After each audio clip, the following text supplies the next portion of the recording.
All right, all right, all right. We are live. Woo! Hello, hello. I'm back. Good to see my peoples in the building. It has been a busy weekend, most certainly. Hopefully, everybody had a good weekend. Happy Father's Day, belated Father's Day to all the fathers out there. RJ, Brother Boss Blake. We got moderators in the house tonight. Oh, feeling good, feeling good. Good to see everybody. I know y'all miss me. It's been a busy one. Had work schedules change up on me and all kinds of good stuff. You know how it is. New York gets hot, we get hot. But I'm glad I cut out some time to do this one. No doubt. No doubt. Had a great Father's Day yesterday and a great Juneteenth. Happy Juneteenth to everyone. Joining us here tonight, my goodness, let's see who we got in the building. Sweet Pea is in the building, baby. Shorty Small is in the building. RJ from Conversations Living Room is in the building. Congratulations to RJ on number 900 and going over in subscribers. Good to see you putting in the work. Because that's what happens when you put in the work. So congratulations. He's on his way to a strong 1,000 and beyond. I was able to catch a little bit of his live yesterday.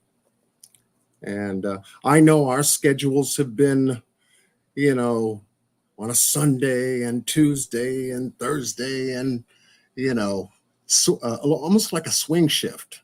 But we've been making it work.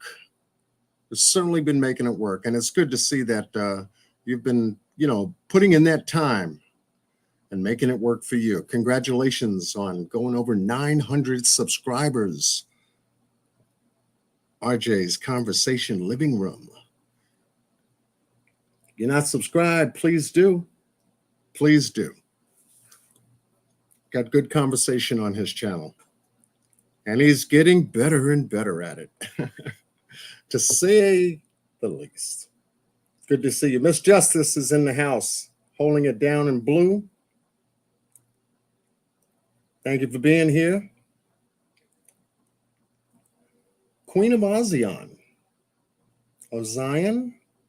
Queen of Asian.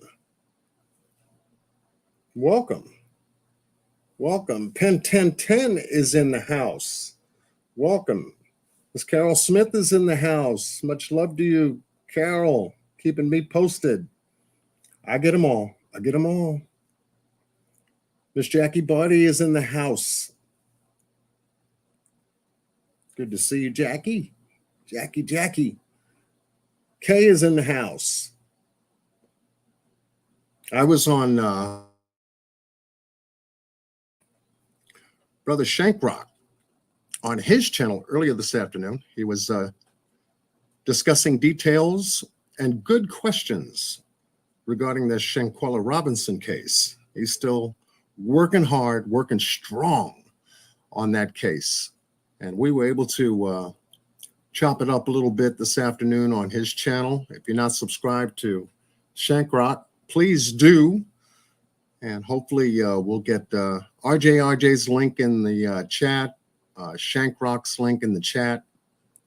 Good content. That's what it's all about. And they're discussing and having conversations about real stories, real people, and real life. No doubt. So yes, definitely. And thank you, Miss Justice, for doing that. I appreciate that. She holds it down. She holds the fort down. Telling you, Cold Pepsi is in the house. What is up, Cold Pepsi? Hopefully everybody had a good weekend. It's been a busy one. Wanda Marie is in the house. Okay. Miss Wanda. Good to see you. Glad that you can make it. Thank you, Miss Justice, for dropping Shankrock's link in the building. Tonight, I wanted to get into a case that it's been on my mind the last, 48 hours. And I said, I got to do something. I got to go live on this. It's starting to pick up some traction. Only reminded me of the West case. Got a good outcome in that case, no doubt. But here comes another one. I mean, it just blows my mind. And this is, my God, Father's Day. Father's Day. I'm like, wait a minute. This is it. No. Yeah. It blew my mind.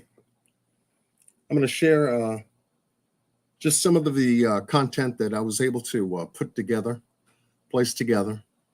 I know RJ was discussing a little bit on his channel last night, among other things on his channel. He was actually celebrating his 900 subscribers on his channel, but he was able to divvy in a few nuggets here and there on some of these stories that are just popping up.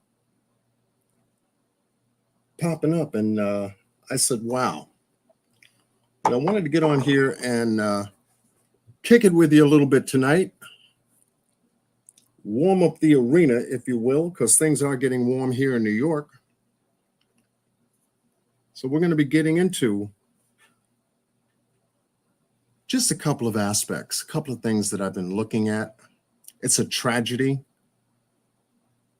to know that there were 3 children who lost their lives due to a parent's whatever the hell it was that took their lives from this planet.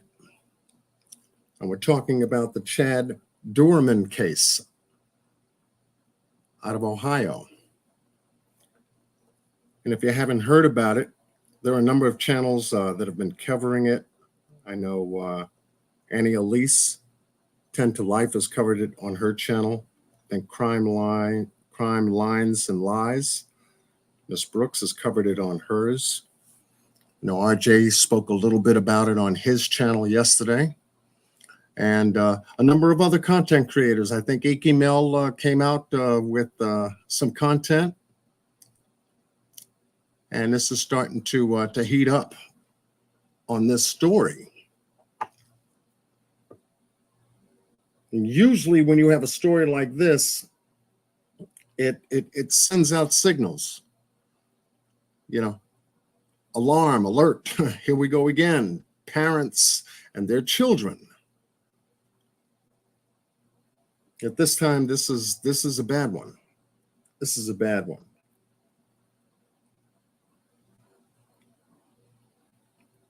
No, I didn't, Carol. I didn't get a chance to actually see that out of Tennessee.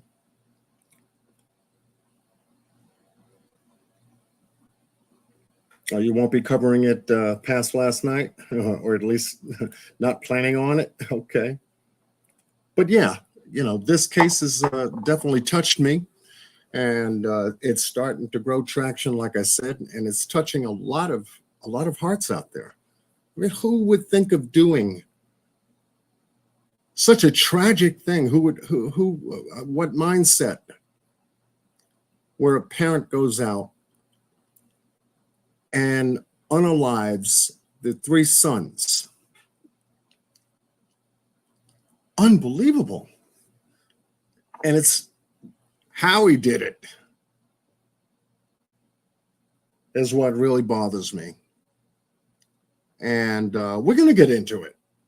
We're going to get into it. So those of you just joining us for the first time, my name is John Q. Thank you for being here. If you're brand new, welcome. Hope to have you stay with our channel, support the channel, subscribe to the channel, Show your attendance at the door. That's with the thumbs up, so that this way this can get into the algorithm. You know, YouTube's got its algorithm, and so does everything else online. We like to cover the important stories that mean the most to us. And the only way that gets out is with your participation, just like tonight. So much love goes out to everyone joining us.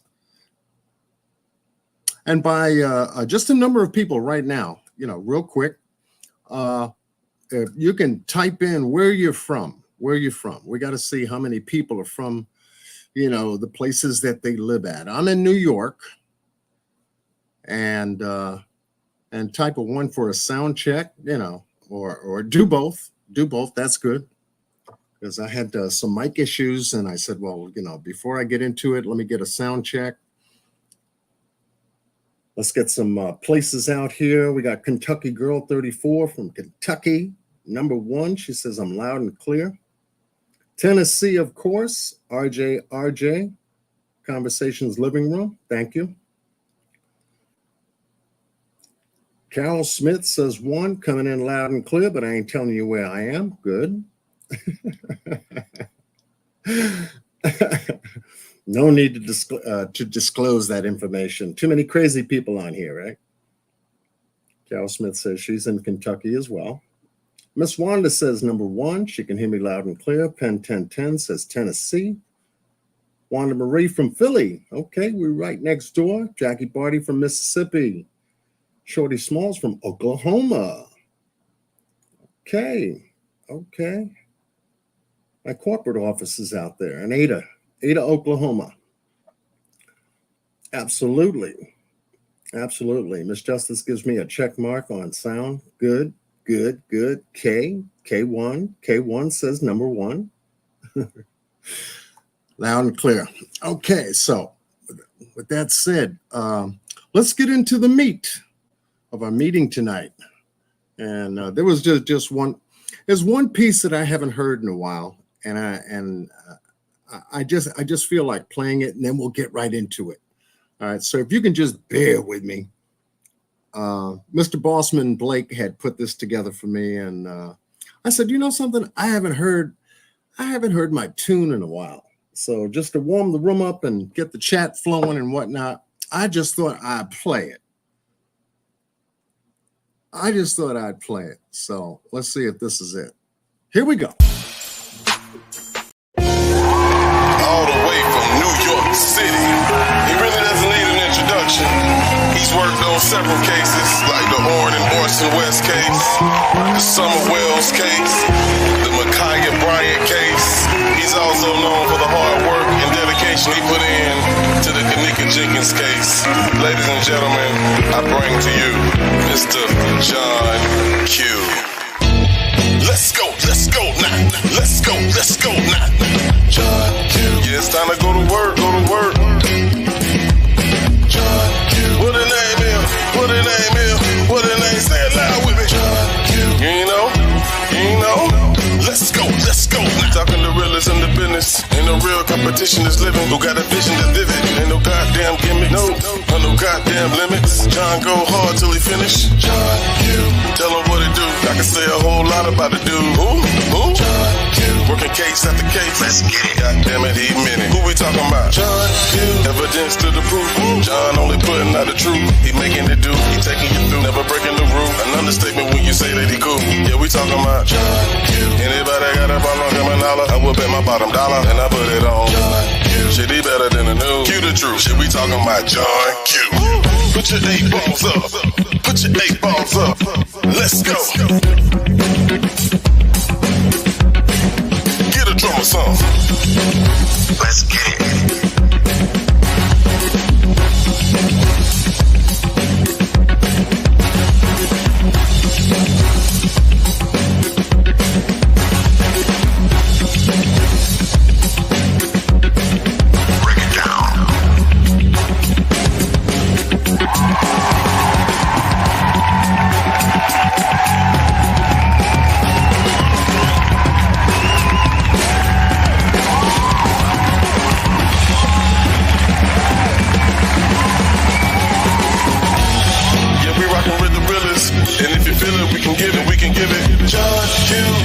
just how we ride. Rockin' with the best, John Q, just how we ride. John Q. Now back to the business. Either suspect or a witness. No bad intention. I don't think I even mention. John do it from the heart. He don't do it for attention. But the trolls still bitch. They should mind they business. They chillin' in the bush. Watching John get busy. But we got a couple ranch like tricks. She get them out quickly. So everybody make sure they attend. We rockin' with a winner.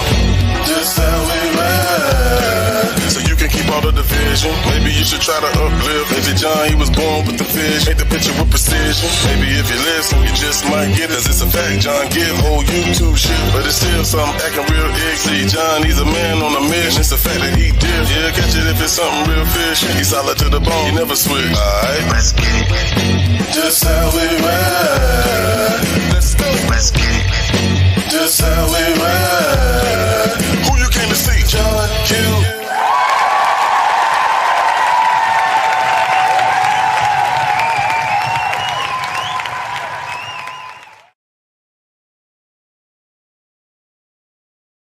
All right, so I had to get that off my chest. I had to get that one off my chest. Written, produced, and arranged by Mr. Boss Blake, my brother. Thank you, Miss Justice, for dropping all the links to everybody's channel. Blue Devil G is in the building. Arissa Bay is in the building. Carol Joe is in the building. Yes, indeed, Carol. He is. He is an awesome music and graphic artist. And if you want intros and, stuff, and you're thinking about a channel, talk to Mr. Boss Blake. Tell him what you need. We got the link in the chat room. Give him some business. He'd be willing to go to work and put together for you a work of art. That's for sure. That's for sure. All right. So, how do we get into this one? This is a story that has really hit me hard. I'm like, okay, who is this guy? Where's he from? What does he do? How did he put himself in the position that he put himself in last Thursday? This happened last Thursday on June 15th. 4:15, 4:30 in that time pocket out in Clermont, Ohio. Clermont County, which is has a township called Monroe Township. And here's the guy I'm talking about because he showed up. First appearance in court on Friday. And we're gonna get into this court appearance because there's something definitely not right about this guy, just in the appearance alone. And the prosecutor, along with authorities, are on paperwork to indict him, aggravated murder charges for three of his sons. And I believe as word has gotten out over the weekend, they are ages 3, 4, and 7. And as much as I've come across, their first names have been leaked out here in the YouTube streets. We have Hunter, Clayton, and Chase, ages 3, 4, and 7. Also, there was a sister, could be a stepsister, could be a blood relative sister, but she was also present during the time of the event. Age 16. I believe her name was released by the name of Alexis or Alexia, give or take. And this is sad because she was there witnessing this brutal and tragic event of these three little boys tragically losing their life. This guy here. Him to be called a father to do something like that to his own children. This guy. I was speechless. Absolutely speechless. Chad Doerman, 32 years of age, from Clermont, Ohio.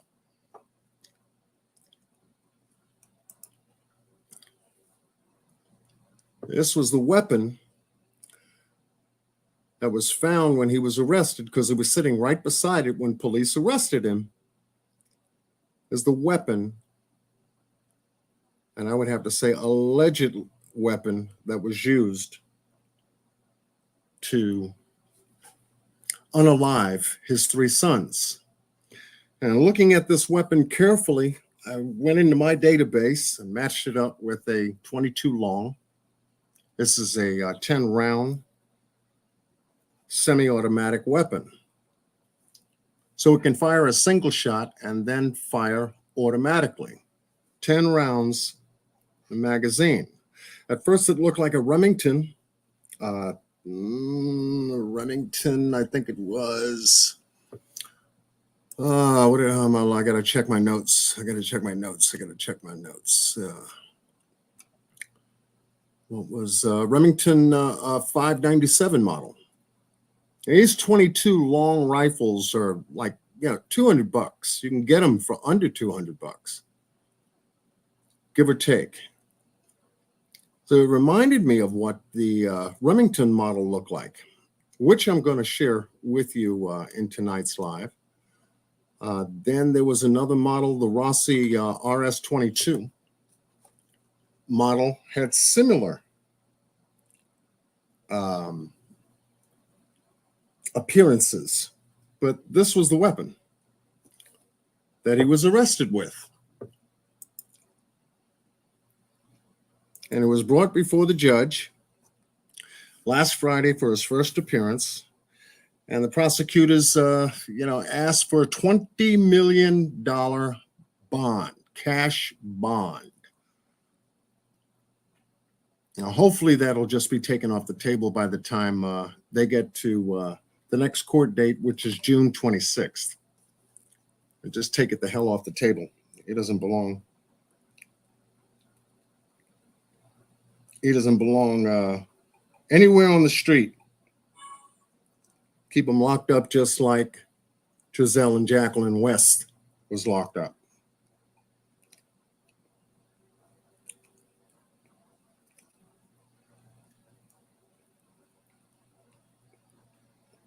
Okay. All right. Thank you, Carol. Thank you for that message.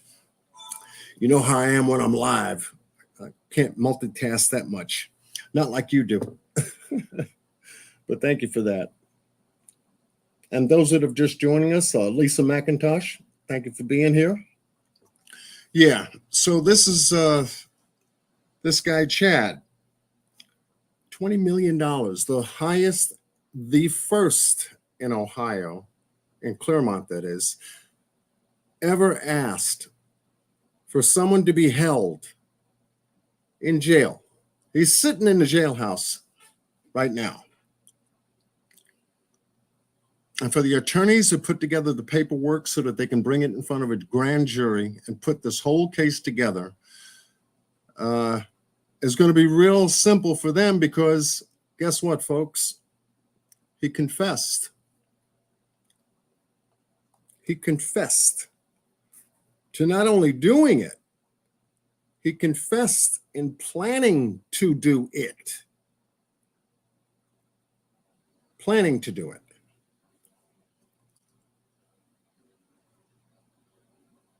Think about that for a moment. Planning to do it. They have him here in court now in a special attire, if you will. I like to call it survival attire. the kind that prevents you from doing something to yourself. He's on a high risk alert inside the jail. So yeah, I mean, the only thing he's got to lose now is his time. Definitely, Deborah. Rest in heaven. But justice should be swiftly served against this man right here for doing the most heinous, monstrous thing I've ever heard a parent doing to their own children. In broad daylight, on a beautiful afternoon, he decides to snap? Now his wife, Laura, or Lori, I think is age 34. He's 32. We're in the home together for the Father's Day weekend. And for him to think about doing what he did before the weekend ever came in, I mean, what was on this guy's mind? What was on his mind? Fried green tomatoes, welcome. What was on his mind? Well, let's take a look at a couple of things. And for me to do that, well, you know what I got to do. I got to get into my roadmap here to walk us through this place called Clermont, Ohio. The vicinity, the area, the place they lived, and predominantly what happened on Thursday, June 15th at around 4:15 p.m. that caused the death of 3 children, 3, 4, and 7, to lose their lives at the hands of their own father. So for me to do that, I got to start with putting up a fair disclaimer. I'm going to be using information from the internet, news clippings, video clippings taken from the internet, YouTube, etc., etc. It's a copyright disclaimer under Section 107 of the Copyright Act of 1976. Fair use. Copyright. There's allowance made for fair use for purposes such as criticism, commentary, news reporting, teaching, scholarship, and research. Fair use is used permitted by copyright statutes that might otherwise be infringing. Nonprofit, educational, personal use tips the balance in fair use. I'm going to be sharing some of that. This is all public information out there on YouTube, out there on Facebook, out there in the information highway domain. And those of you who are just joining us, thank you very much for being here tonight. Let's take a look at some things. Okay? And you know me, I have a different perspective when it comes to casework, so I'm going to bring you this case from John Q's perspective. We all take a look at certain things in certain ways. And so, but it's good to collectively get together and put that all on the table so that we can see it in its entirety for what it is. Thank you, Ms. Justice, for putting up the copyright disclaimer in the chat.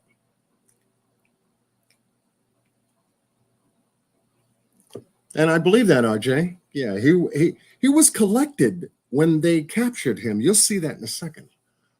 You'll see it in a second. But let's go to it. Let's draw to the attention of getting some map work done. So with that said, let's go.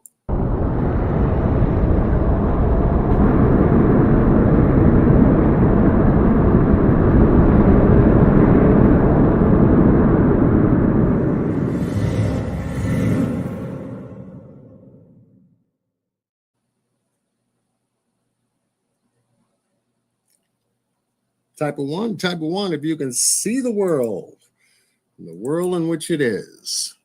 Let's take us down to Clermont, Ohio, where our story begins. And At the same time, we're going to be following police on their way to the scene of the crime.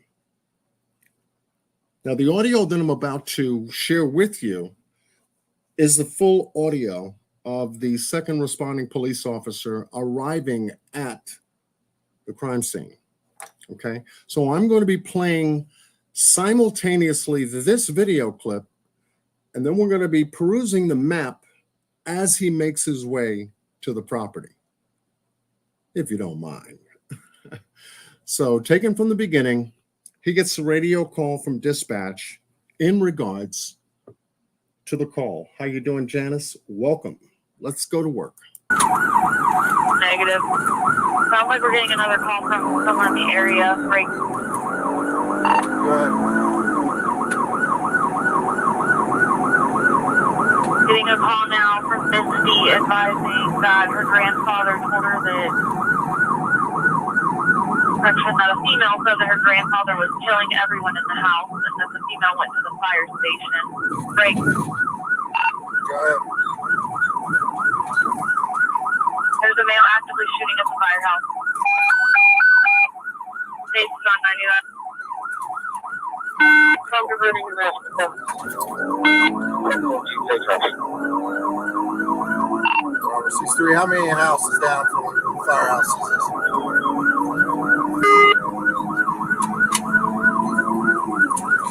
You're clear. 35.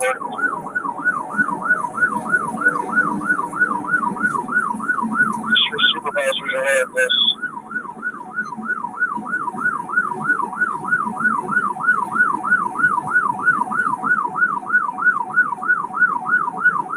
Yes, sir, you copy. 63, what's your ETA?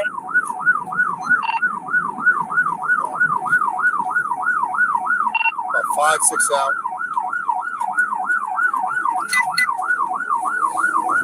Strong Liddell, Nicholsville. So the fire station has been advised to get inside.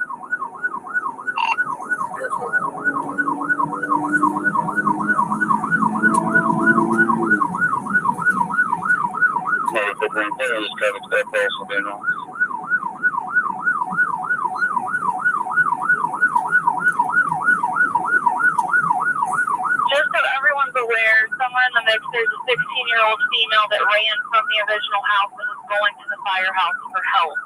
Not sure where she's at now. 63, you're clear. Do we have the description on the male that's shooting? Negative. This was called out that the shooting was occurred by the fire station. They all are back inside of the firehouse.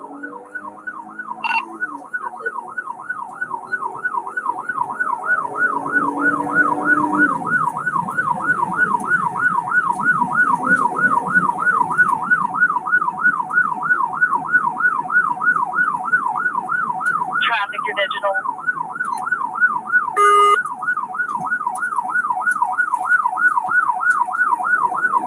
Get the fire. Video is still digital, but the fire department is who told us that shots were fired.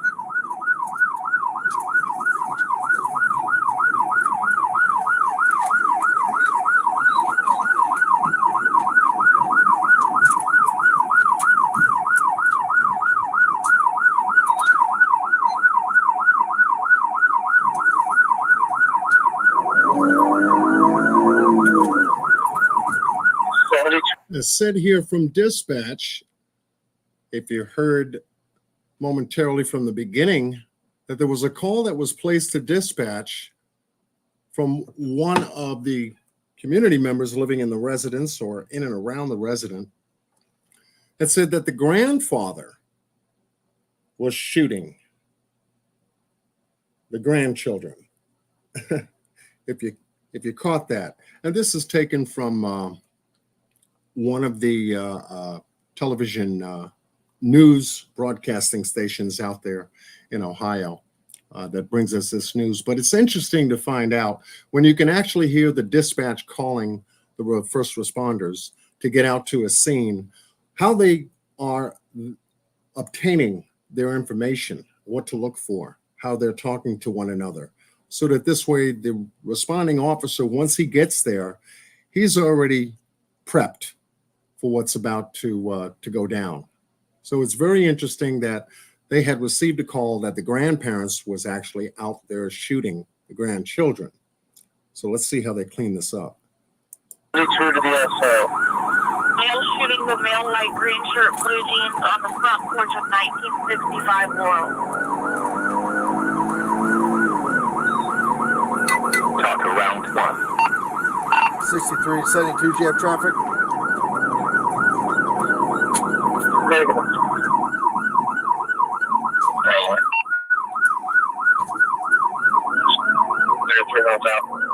Three children have been shot, not breathing.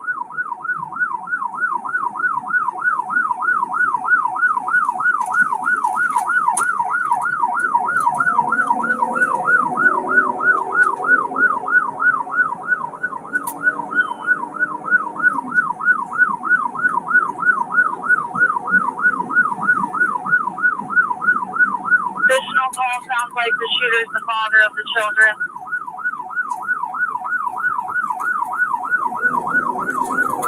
So now they made the correction.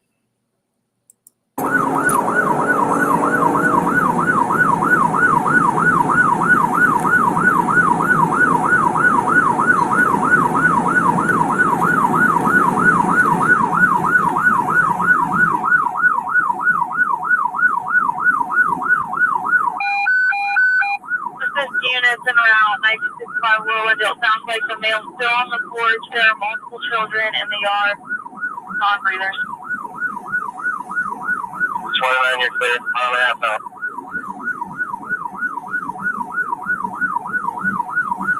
I'm putting aircraft standby.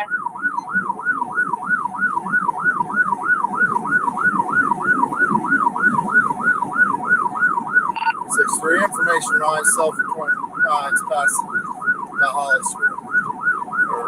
I can't copy. We're getting ready to be 37 here, so you just give us 99. Let's just do it now. Hey, so still the back channel. Top 1.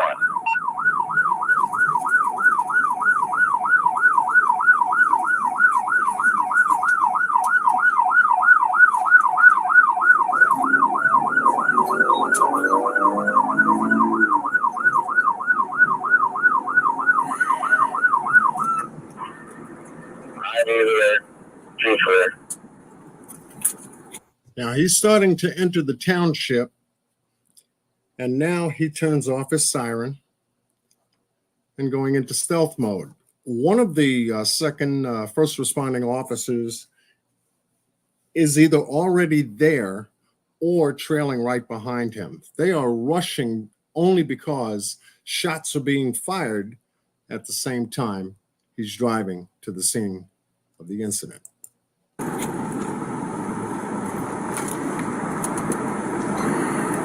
It's coming down this street right here.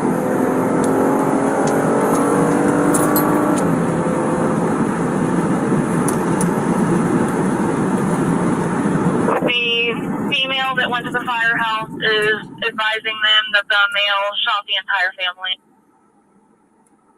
2137. You're clear.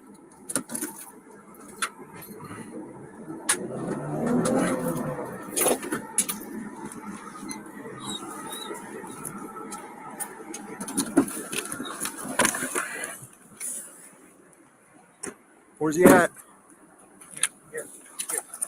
He said, shooter's on the porch. Get him right here. Right here. You got him on the porch. We've right here. asked, that's the last place we've been told. You that show me your hands now! As you can see, they are in this area here, in the open brush area. This is, I couldn't find the Google date on this, but I tried to match it up as best as possible. There's a trailer. There's the front end of the steps where Chad Doerman is sitting. But police officers take precaution, thank goodness. Let's continue. Stand up and Walk towards us! Stand up now! Walk towards us! Stand up with your hands up! We got a visual in the mail. Not showing his hands, not following commands. Stand up now! Not showing hands or following commands. His name is Chad Doerman. Chad Doerman. I know, but we can't. If people need first aid and he's not complying, and you know he's a shooter, shoot him. We gotta find cover first. We ain't no good if we ain't safe ourselves. That's right. As you can see, the officer makes his way towards this area here, or the back end or the front area of the driveway. But there's a lot of foliage here that's obstructing the vision.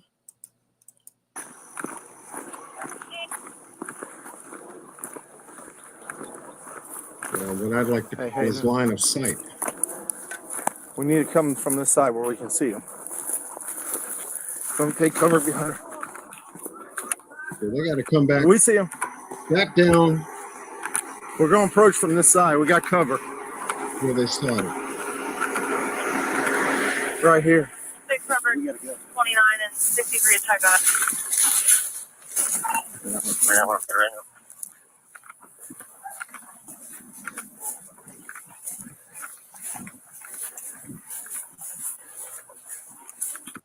Now, the officers are about to encounter Chad Doerman.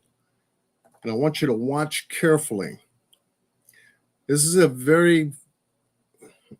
it's a graphic scene. It's you and your partner. Let's just say you're the police officers approaching. Here you find this guy sitting down on the steps with his weapon beside him. At the same time, to the left, you're going to see a black box. That is a screen sensor. It indicates that one of the family members are down, possibly one of the boys. And then you're going to notice the distance between where Chad is sitting and that black box as officers approach. Watch carefully, because it's a very close distance. Show us your fucking hands now! Stand up! Stand up! Stand up! Stand up now! Stand up! Stand the fuck up! As you can see, the officer approached him with the utmost caution. And as you can see, the rifle is right here where he was sitting beside him. So he did the right thing. He grabbed the arm closest to the weapon, neutralizing and controlling that arm and doing the right thing. Pulling him up, pulling him to the front, and controlling him down to the ground. Get your hands out of here. 72. Cover 21. It's in the air. This was a clean takedown. There's people that need first aid, and that's the shooter.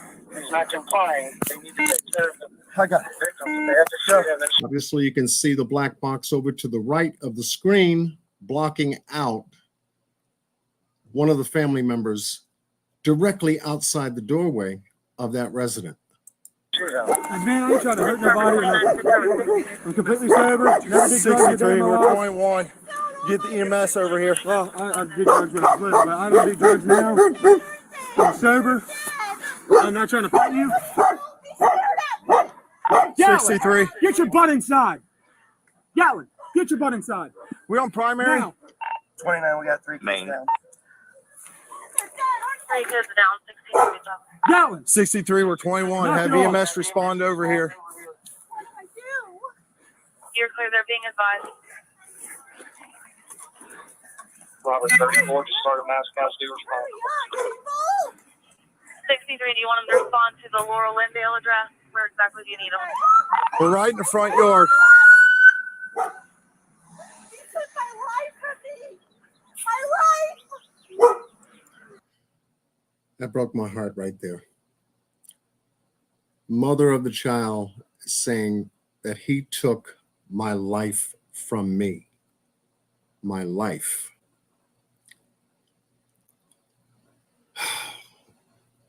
Let's continue. What are you doing, man? Hey, are you copying all this? Can I roll over? I ain't gonna hurt you. I ain't gonna hurt nobody. You got anything on you? No, I ain't got nothing, man. Phone, that's it. I ain't mad. I ain't nothing. He's Make not sure that dog mad. don't He's come out. I don't not think he'll bite you. nothing. Just don't reach for him and try to grab him and pet him. All right. He won't bite you. What's going on, man? Nothing. Can I stand up? It's kind of uncomfortable. I'm gonna I get ain't you gonna here do in a nothing. I ain't running second. away. You can do whatever you want. You can do whatever you want. I mean, he sat there and he just gave up. He was expecting this. And you notice, and this bothered me right here, I was looking at it and I said, the rifle is still at the top end of the steps in front of an open doorway. You have two officers in progress, one handling the suspect and the other giving aid and assistance to the family member that's in front of the lawn. But yet you have an unmanned weapon here in an open doorway.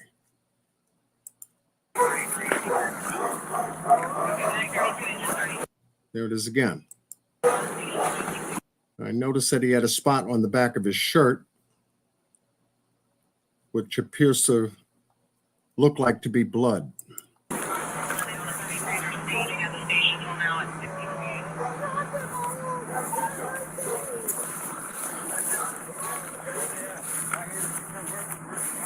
Here. You the only one else? And this bothered me too because there's another box that's far down the driveway now in this section here.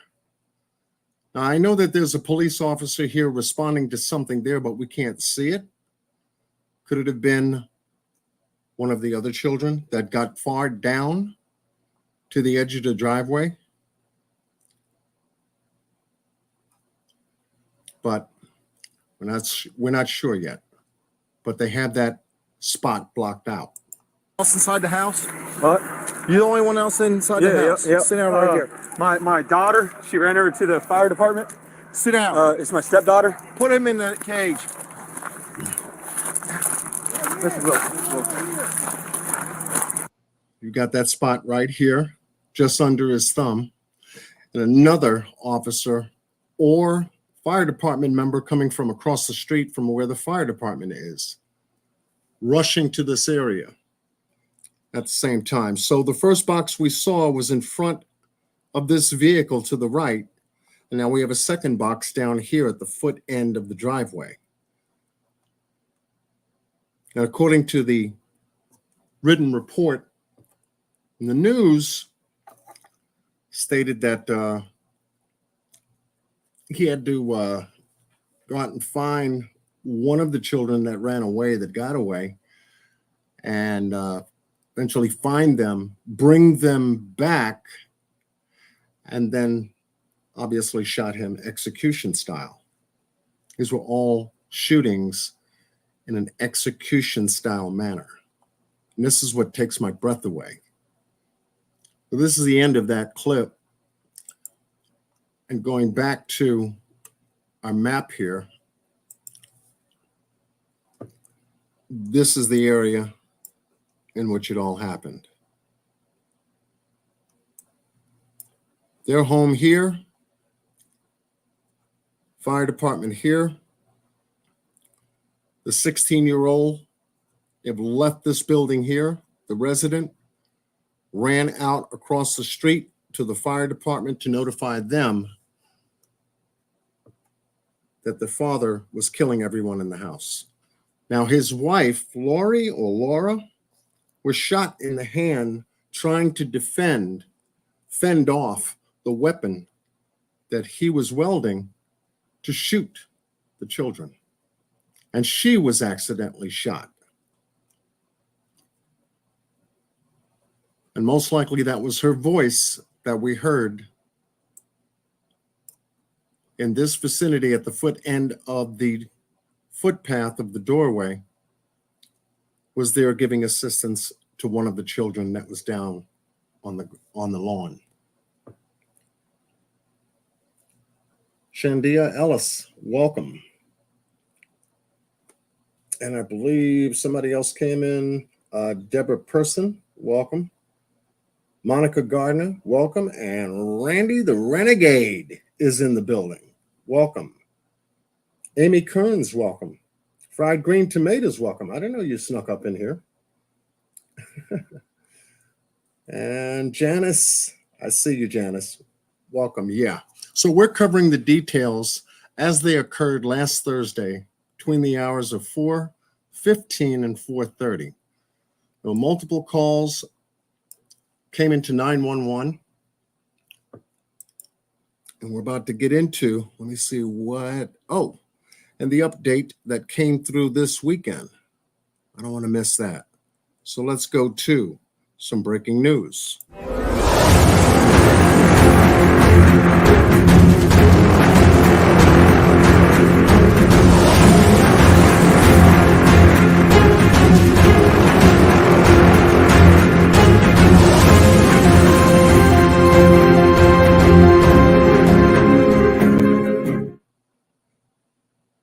Thank you. Leading the way with breaking news this morning, a triple homicide under investigation in Clermont County. The victims, 3 brothers, 3, 4, and 7 years old. Police tell us the boy's father was arrested and charged in their murders last night. And the children's mother is in the hospital being treated with a gunshot wound. We're leading the way with live team coverage this morning as this case unfolds. It's a heartbreaking situation, and WLWT News 5's Danielle Dindak live with reaction from the neighbors and the New Richmond School District. But we want to start with WLWT News 5's Lacey Roberts, who is live at the Clermont County Courthouse. So many questions, Lacey. The suspect is expected to make his first appearance this morning. Yes, Kelly, that's correct. Good morning. Just an absolutely heartbreaking situation, like you said. And here at the Clermont County Courthouse, the goal here is to find justice for those 3 boys killed, as well as their mother who was injured. Now, investigators say that the child's father, 32-year-old Chad Doerman, is the man behind that trigger, and he's expected here at the Clermont County Courthouse this morning on those 3 charges of aggravated murder. Now, let's talk about last night. This has happened and all started just after 4 in the afternoon in Monroe Township, where a woman called 911 saying her babies had been shot. Now, officers found 4 people shot outside the home on Laurel Lindale Road. The first crews on scene tried life-saving measures on those 3 young boys, but that was unsuccessful. Now, those boys, just 3, 4, and 7 years old, and we're told that their mother, 34-year-old woman, was shot in the hand and taken to UC Medical Center and is expected to survive. Now, WLWT was the only station to speak with one of the 911 callers who was just driving home when she saw this tragic scene. She's obviously shaken up, and instantly I think that I got terror because I started shaking, but I instantly pulled my phone out and I called 911. And at that time there was another vehicle that started. Oh, well, first I told her, please get in the car with me so you're safe. And she says that she could not because she couldn't leave her family members behind. Now, when police arrived, investigators say that the boy's father, 32-year-old Chad Doerman, was sitting on a step outside that home and was immediately detained by police. Again, Doerman is charged with 3 counts of aggravated murder and is expected to appear here at the Clermont County Courthouse at 10. And of course, we'll be bringing you that coverage on WLWT News 5. But right now, reporting here in Clermont County, Lacey Roberts, WLWT News 5. Lacey, we appreciate you bringing us up to speed. Now, this shooting has rocked this tight-knit community in Clermont County, and this morning, so many wondering how this could happen. But as we've seen time and time again, through tragedy, communities come together and help lift each other up. This community specifically, this is the second time in a year. WLWT News 5's Danielle Dindak live from Monroe Elementary. They put out a statement last night as we were starting to learn some of the details. Danielle. Kelly, just an absolute horrific situation. Now, We are told some of those children went to this school behind me, Monroe Elementary School. Now that's part of the New Richmond School District. And as you mentioned, this school district is no stranger to tragedy. Just back in March, a recent graduate and student were both shot and killed. Now, once again, devastation struck, but I want you to take a look at the statement that we received yesterday. Now, in that statement, the superintendent, Tracy Miller, says, our hearts are once again broken, and we yet again ask for the community to lift up those affected by this horrific incident. It goes on to say grief counselors will be available Friday morning here at school beginning at 9 a.m. Neighbors also processing yesterday's events and say they're stunned this happened on their quiet street. I'm shocked, to be honest with you. We moved here 6 years ago, and the place is great, and New Richmond's coming up, and you just hate to see anything like this anywhere. All of a sudden I hear boom, boom, and at like 5 more, I'm like, that's 7 shots. That's shots. Like, there's no way. So I was freaking out like this before I got ready and everything, and I don't know, man. Before that, I saw 2 cars right here on this street zoom as fast as humanly possible. It was like something's going down. Just absolutely horrific. And now, once again, this is a very tight-knit community. Those neighbors telling us they know everyone on that street, making this even more difficult to process. So, of course, we'll continue to update you on this ongoing investigation for days to come. But this community is definitely asking you to keep them in your thoughts and prayers. Reporting live, Danielle Dindek, WLWT News 5. Danielle, thank you. And this triple homicide investigation really just getting started in Clermont County. We will have continuing coverage on the shooting. The court appearance today will bring you the latest as it becomes available on air and online at WLWT.com.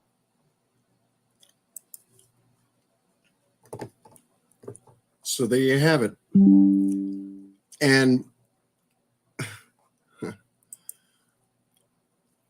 when I came across, how you doing, Molly 13?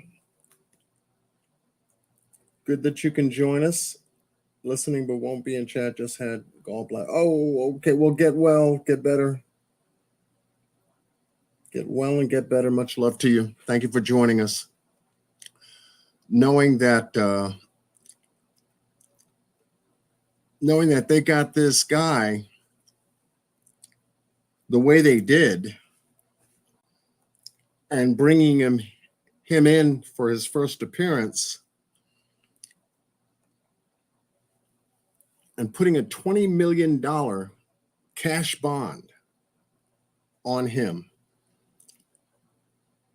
I'm still sitting here almost speechless. What father on this planet would do what he did? What was his mindset? But the way he stood up in court during the first appearance, it blew me away. Now, this is a still shot. I'm going to see if I can find. Yeah, I got it. This is a still shot. Let's take a look at the bonding session that happened in court. Real simple, folks. Real simple. State of Office Chad Doerman, 2023 CRA 1975. And I want you to take a look, play as much of this as I possibly can. The audio, sometimes in court, as in some press conferences that they have, they can never get the audio right. So you got microphones there, talk into the mic, have your statement recorded properly so that people can hear what it is you're saying. But hopefully everyone can hear it. I've got my audio turned up as much as I can, but more or less the reason I'm playing this piece is for you to lay your eyes on Chad Doerman.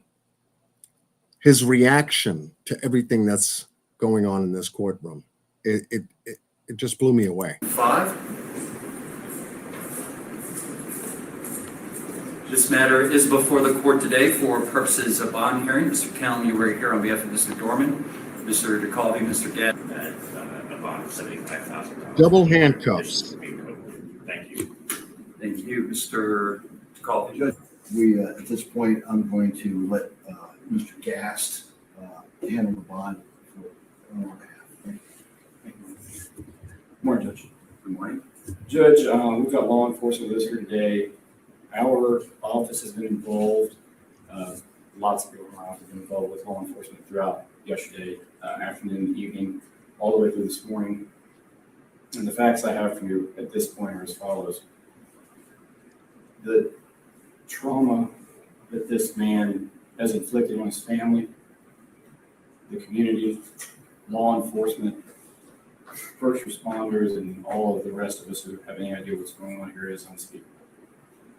There's been a full admission in this case, Judge. The case is still new. We're still discovering facts.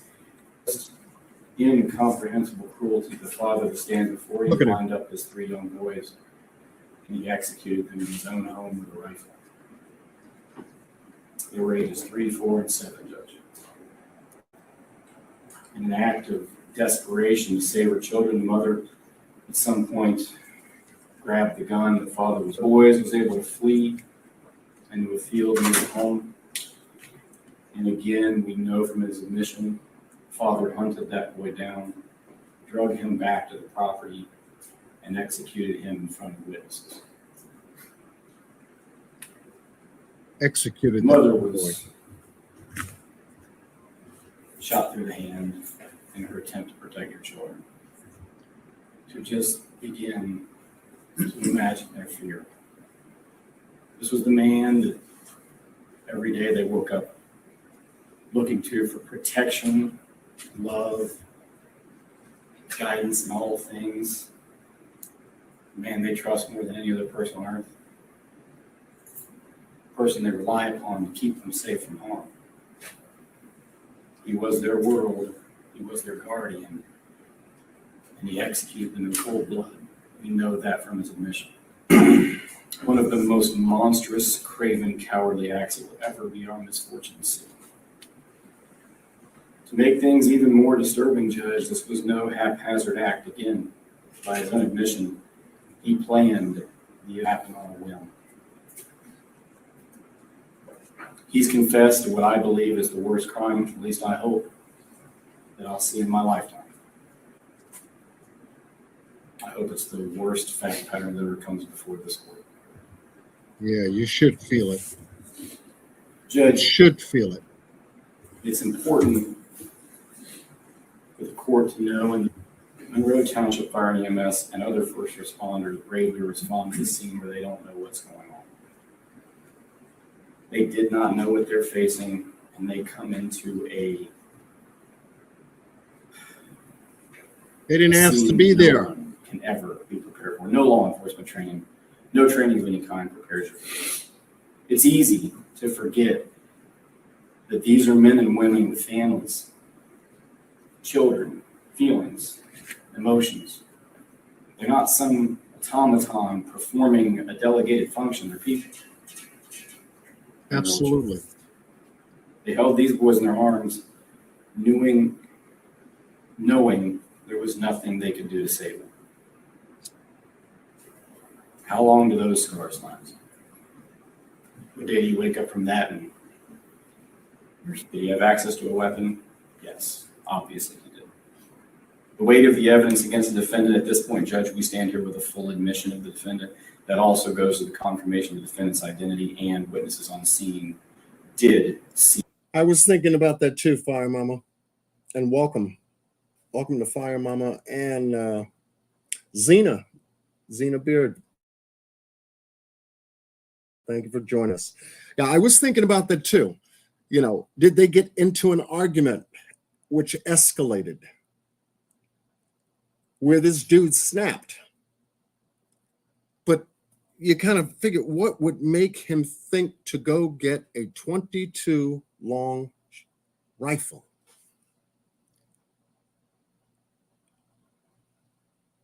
What would make him think that?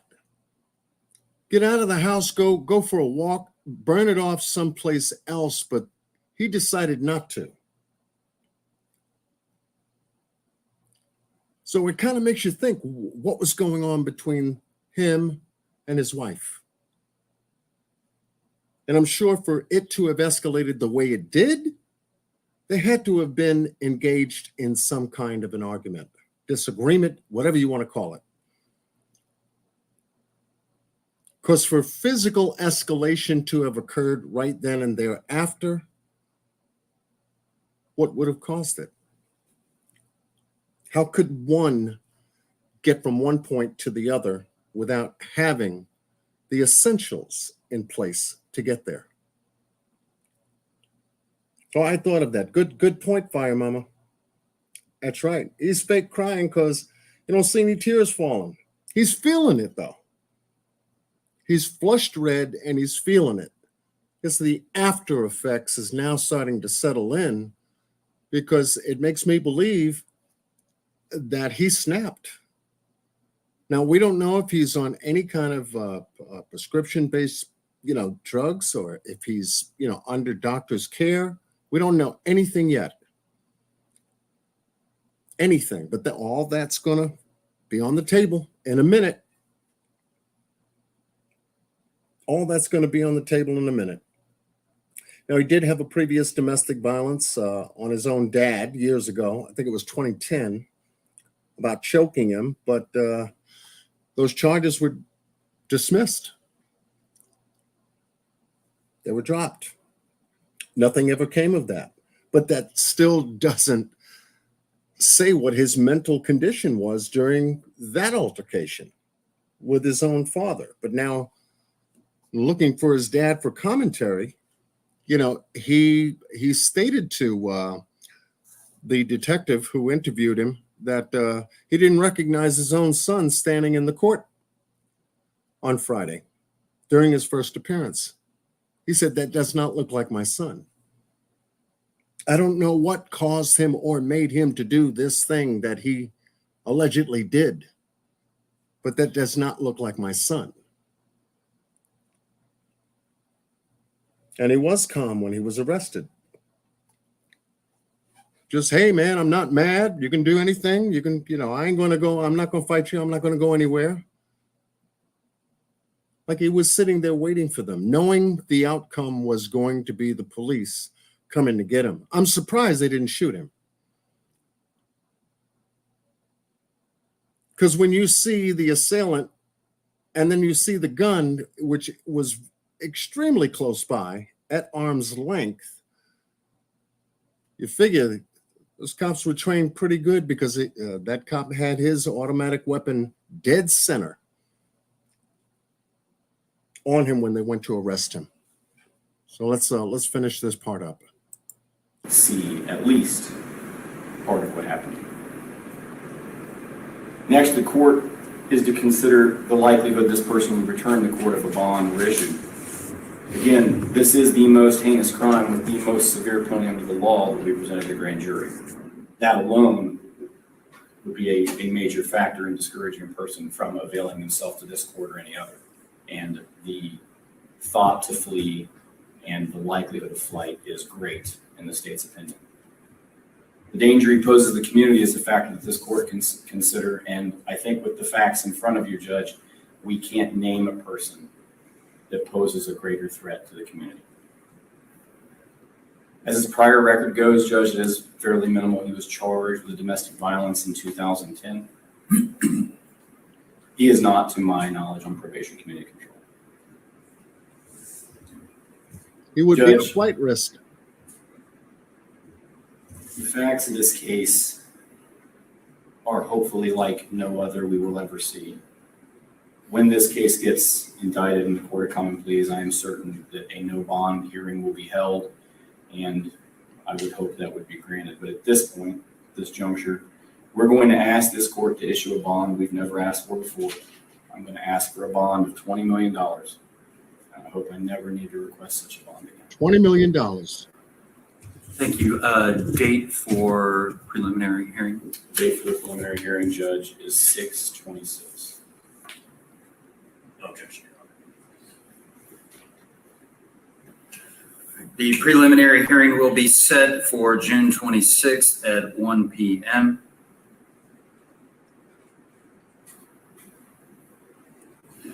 this point in time, bond's going to be set in the amount of 20 million cash or surety. Anything else at this time, Mr. Gast? No, Judge. Mr. Cal? Mr. Cal, anything further? I didn't get what he said there. And I tried to play it back and listen as best as I could, but he made mention of something. CCO2, something like that. That's what it sounded like to me. But after this, they dismissed it. Mr. Cal, anything further? Nothing at this time. All right, thank you. Until that time. Until that time. Couldn't come any faster, in my opinion. Can't come any faster. The other thing, too, I wanted to show you as well. I think I had it up here. Oh, yeah, here it is.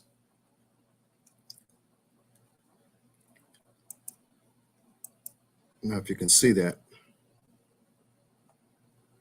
There it is. Okay. Now, this was the affidavit statement that was made, and I know that most of you can't read it because I have it on an overlay, but I'll read it for you. That on 6/15 of 2023, down below, I'm going to escape the identifying information because they know who he is. Deputies responded to 1965 Laurel Linsdale Road in Monroe Township, Clermont County, for a report of a male was killing everyone in the house. Upon deputies' arrival, multiple subjects were injured in the yard of the residence and in grave condition. Deputies came into contact with the defendant, who resides at the residence and identified by witnesses as the suspect. This is the writing down below at the bottom of the page.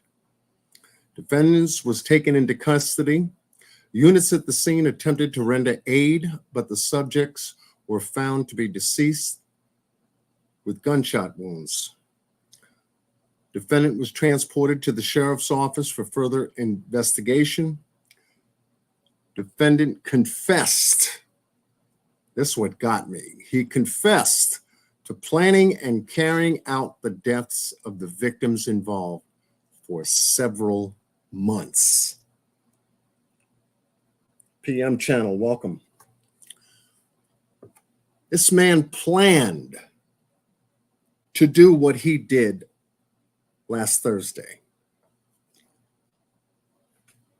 He planned it. How long? We don't know. But that's premeditation, hands down. And I'm sure that when the grand jury gets their hands on everything that the prosecutors are going to give them, this is a nail shut case right here. If his confession wasn't coerced in any way, shape, or form. But that proves premeditation. That's murder one. Should be a capital murder charge in Ohio. I don't know if they have the death penalty. I'm going to be looking it up. I'm going to be looking into a lot of things about this case and following up on it. But to say the least, it's horrific. And on the Father's Day weekend, that's what blew my mind. That's what blew my mind. So how does one do that? How does one go there to get there like that? Say to yourself, 3, 4, and 7. And I said their names earlier in the early portion of the live. We have Hunter, Clayton, and Chase, who are now no longer with us because of a father who was derelict in his duties and in ways that I'm just going to hold my peace here.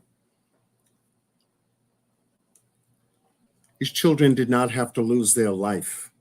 And whatever caused it, what sparked, what made him snap has got to make sense. But then again, to shoot your own kids, that doesn't make any sense. Was he taking something out on the wife? Was this some kind of a financial argument? Because usually when you have kids, they're very expensive to have and rear and grow up and school and educate and dress and eat and all that stuff. Could that have been it? Or was he on some kind of medication, antidepressants, or otherwise? What was his mindset is what's got to be determined in this case in order to prove not only premeditated murder, he was capable of doing it, but he actually planned it. He laid it out. And how far back do they have to go in order to pinpoint the turning point? It's crazy. How you doing? Yanita is in the building. Phoenix, Arizona, PM channel. Yes, I've been looking at that too. We're going to be coming back and covering some information I've been getting behind the scenes. Renegade, if he's still in the building, yes, we can, get together and tighten up some work on the Daniel Robinson case. I've been looking at aspects of that, about the burned body that was found outside of Phoenix. I don't believe it had is no relation there, so to speak. I haven't found anything that connect the dots to say if that would be anything part of the Daniel Robinson case. It's been 2 years now since he's been missing, 2 years now since Summer Wells has been missing.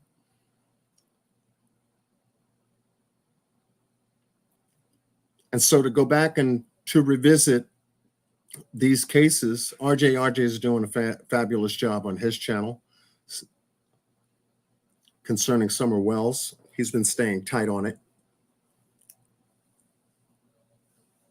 But yes, to go back to revisit the Daniel Robinson case and taking a look at a timeline, because police in Buckeye, Arizona, totally screwed up. Once again, a time delay. In the Shanquella Robinson case, time delay. Summer Wells case, time delay.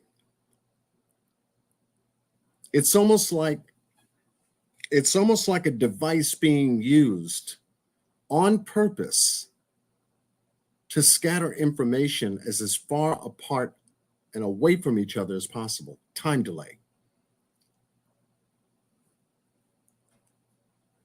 That's what I'm getting. That's right. Let's go to work. No, I hear you, Randy. Let me know.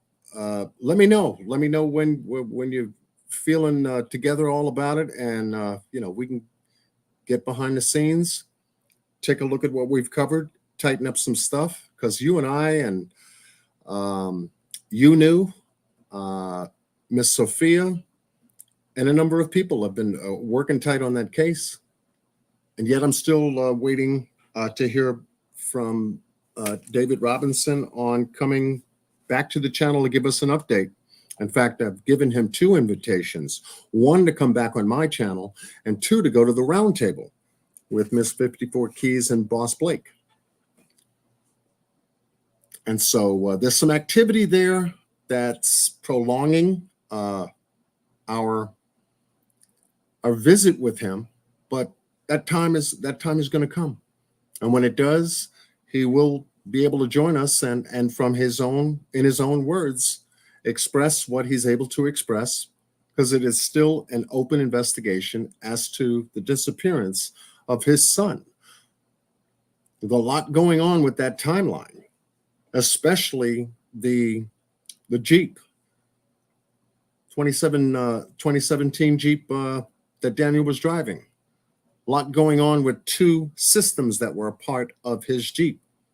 One was the computer system that operates the car, and then you have an infotainment system that also does things in the car. Both captures time.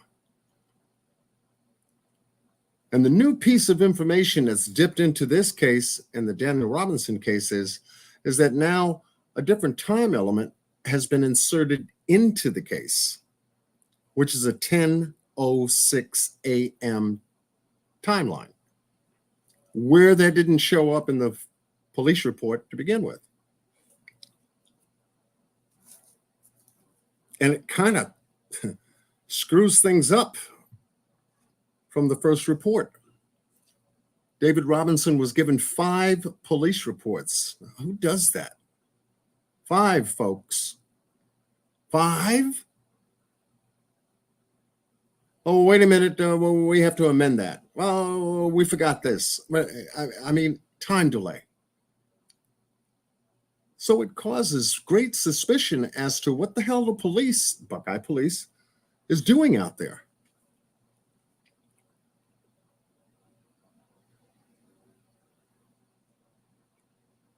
(10:06) at 10:35. Yeah, early in the morning. Now, the last time Daniel's Jeep was reportedly turned on was at 12:54. And then you get this 11-mile anomaly that's factored into it after the 12:54 last time startup. That the Jeep was in 2 accidents.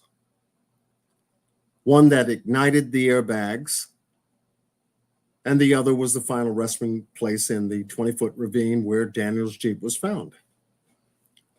And we've gone over the preliminaries of all that. Well, we're going to turn it around, take a look at all of this, all of the other new little pieces that they're factoring in, see if any of it makes sense now. Because there's still one very critical area that has been bothering me about the Daniel Robinson case. One critical area, and that's that Instacart delivery that was made to Caitlin. It's been bothering me, folks, and I'm going to lay it out there. You know, I think they knew each other for quite some time. I truly believe that they knew each other for quite some time, and that she found out where he worked and made an arrangement. And whatever kind of arrangement it was, shifted the whole story. But it's not talked about. It should be further investigated. And I hope if the FBI is taking steps, that'd be the first one I'd interview. Same one who was responsible for sending text messages to the detective for the Buckeye Police Department. They didn't go out there to get her phone and pull it from the phone. They allowed her to send those text messages, which I found very funny because the timeline's so chopped up.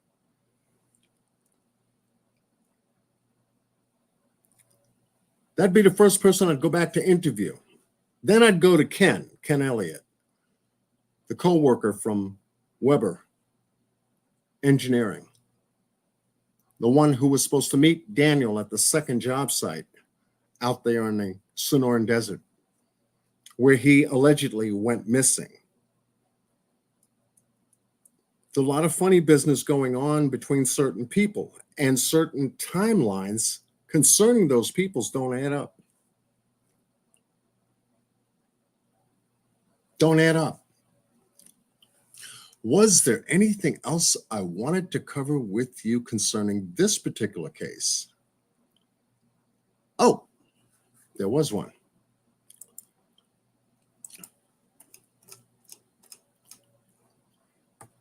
Let me know if you can see that, type of 1.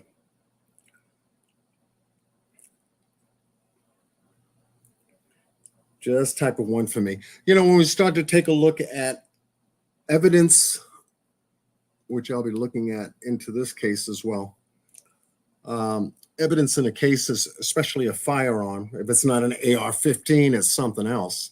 In this case, we have a 22 long. Those people hunt rabbits and squirrels, and it's a good rifle, a good gun to practice on. Oh, you can hear me, Randy? You out of 34 people is the only one who can hear me. Type of 1, folks. Let me know I'm coming in. You can see coming in clear, number 1. And you can see what I got posted up here. Number 2, not unless my chat's frozen. Let's see if I can refresh this.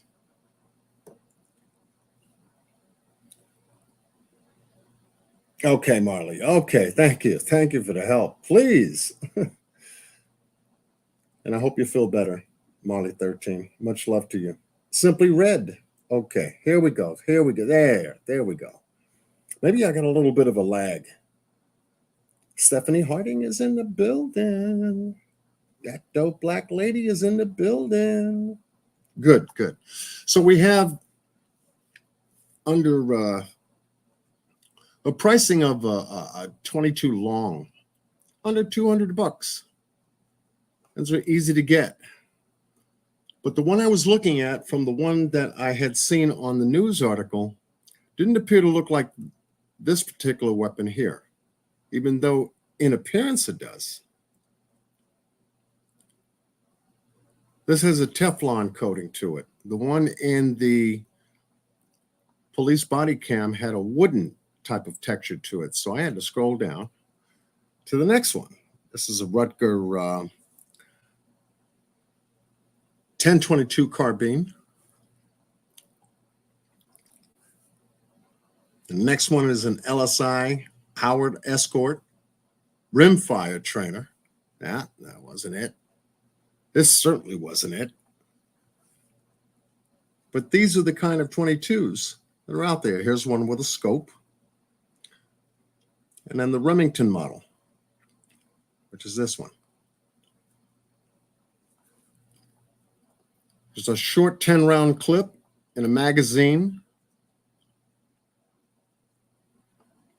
It's all a metal jacket here. It'd be a full metal jacket. And all of this here around the wood frame, the shoulder butt, is all made out of wood. It would be brown, somewhat like this one. I think it was the Rossi.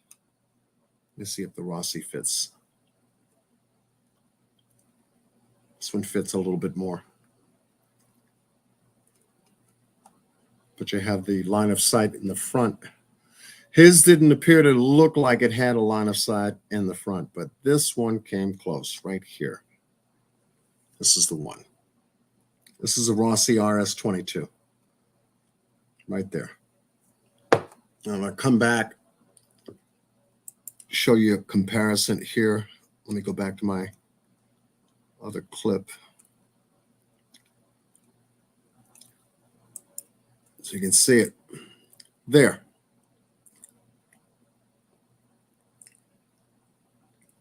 You had to recalibrate the brain. Okay. But taking a look at it here, as you see it, that's exactly what it looks like. It looks like a Rossi 22. You see the steel metal jacket that holds 10 at a clip. So it has single firing action as well as automatic firing action.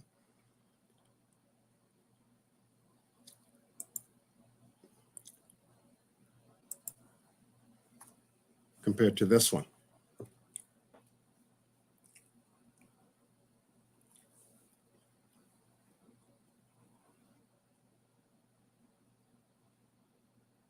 I do too, Yanita. I want to know what his motive was. What was his motive to go and get a 22 long, load it up, and go hunt for his children?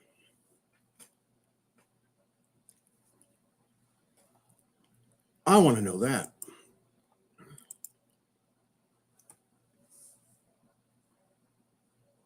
What kind of a man does that? Oh, your wife's getting on your nerves. You have an argument. Okay, man up. Man up. Come on. Kids running around, and I mean, 3, 4, and 7, they're running around in the yard. It's a beautiful day and everything else like that. What happened? It scrambled his brains too. It tells me that this guy was unstable. Whatever was going on, instability was number one factor. And to shoot them, and when these people say execution style, oh man, what picture do you see in your mind when someone says that someone was execution style? They said that he lined them up and then took them down. One ran away. He went to go run after him, find him, bring him back, and then unalive him, execution style.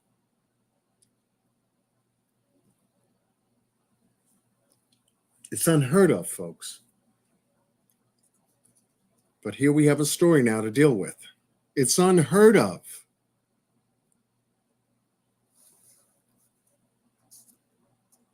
I guess he didn't want his life. Carrie Lawson, welcome. He knew exactly what he was doing, and there was no excuse for it. Yeah.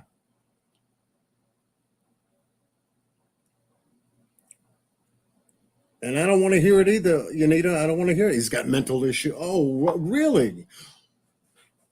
Why is this coming out now when 3 children are dead?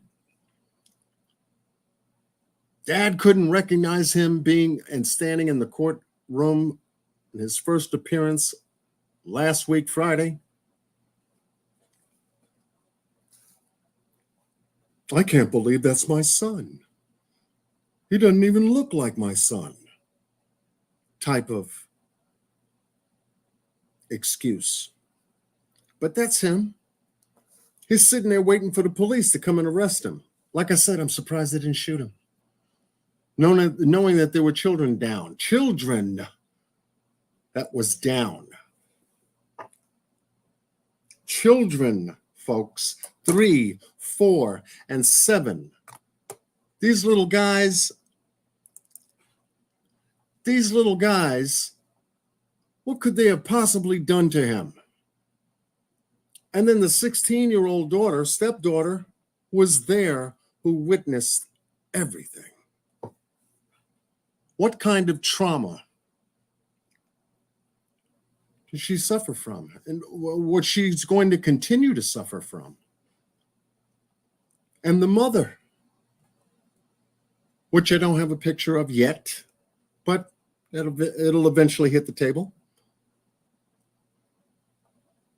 Are these people going to live after this? And in what way could you? 3 of them.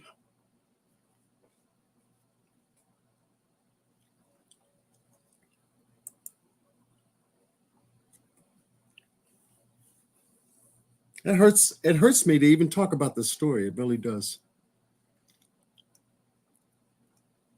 And that this guy confessed to the police, stating that he planned this whole thing. I don't get it.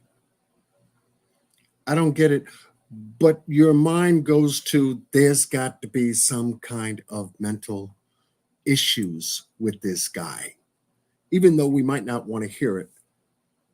And once they have him psychologically evaluated for court, because they got to do that too, I wonder what the hell that report's going to say.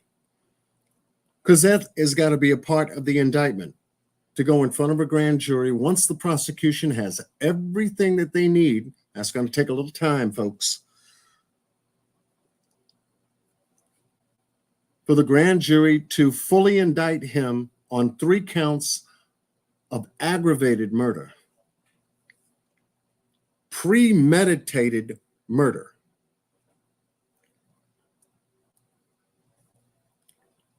Of 3 children that he will never get to see again, and nor will anybody else.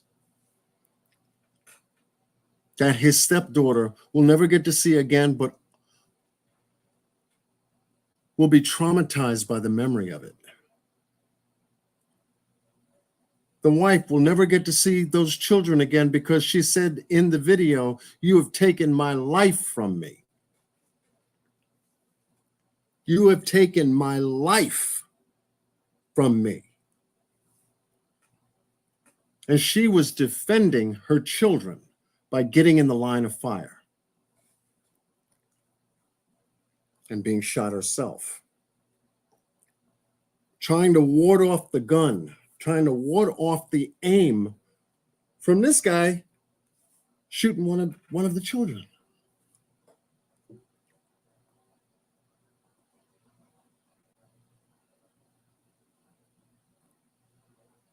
Something. Well, hopefully they'll dig it all out and they can lay it on the table and they can nail his ass not only to the wall, but when it comes down to convict him, I don't know. I don't know about no jail. I mean, I looked at it. Texas would look at this as capital murder. Hands down.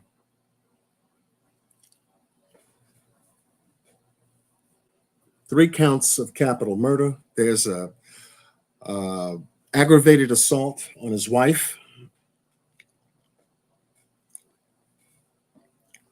We don't know if the firearm is registered, but all that's going to come out. Child endanger. I mean, it's going to be a stack of charges, no doubt. Parental neglect, you name it, and we don't know if they're in the system. Whether there have been any other past domestic disputes concerning him and his family. All that's going to come out too. But we'll be here to see what we can do to break it down and put some coverage on it. Because it is one hell of a story to even talk about, even think about. So I wanted to share that with you here tonight for as much time as I had to come on back to you and, take a look at another one. That's what we do here on my channel. And for those that have been following other content creators covering the story, thank you for doing that. Because I collab with content creators as much as I can. If I'm not, at work, too busy, I'll jump on their channels if I could, like I did RJ's, Brother Shankrock on his channel regarding Shanquella Robinson. Or we meet at the round table on 54 Keys' channel, covering the stories that matter most. That's what John Q does. That's what I've always done. I've grown my channel by doing these kinds of stories. And then getting into identity theft and all of that connects the dots in our weird world of the 21st century called United States of America. How are we doing so far, We can go out and give another country $80 billion of our money, but yet we can't help ourselves. These people are crazy. And we're talking about, people that we would, have some kind of respect for called government officials are giving our money away. And then they're holding us accountable to pay for it.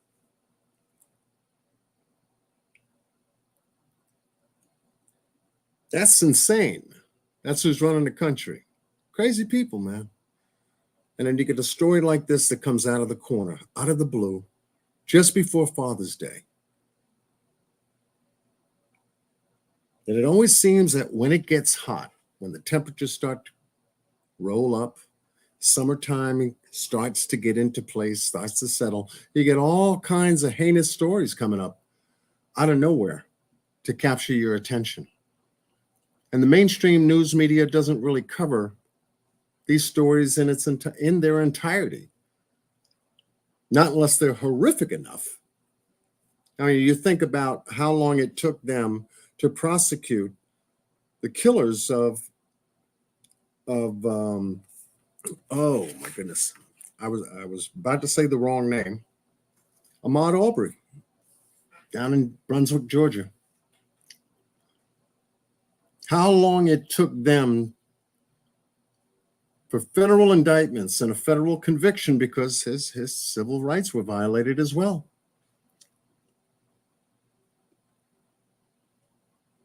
Or Breonna Taylor. And that case is still ongoing.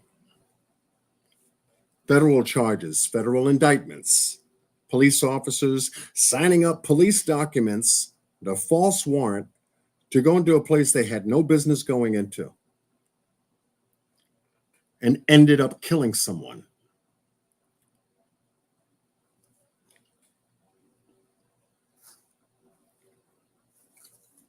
Unbelievable. Unbelievable. But like I said, we'll be covering this case and looking into coming back to you with the update for the Daniel Robinson case. Hope to get that in sometime this month. But I'm a very patient man. Sometimes certain things happen the way they do, and the time they take all goes to show when you have patience, but persistent patience, the facts do come out. The truth comes out. Yeah, how long is it going to take for Summer Wells? 2 years?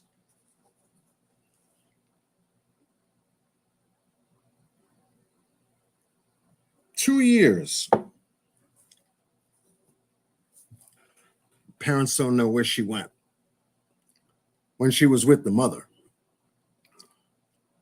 Last person she was seen with, known to be with, was mom. And she don't know where she went?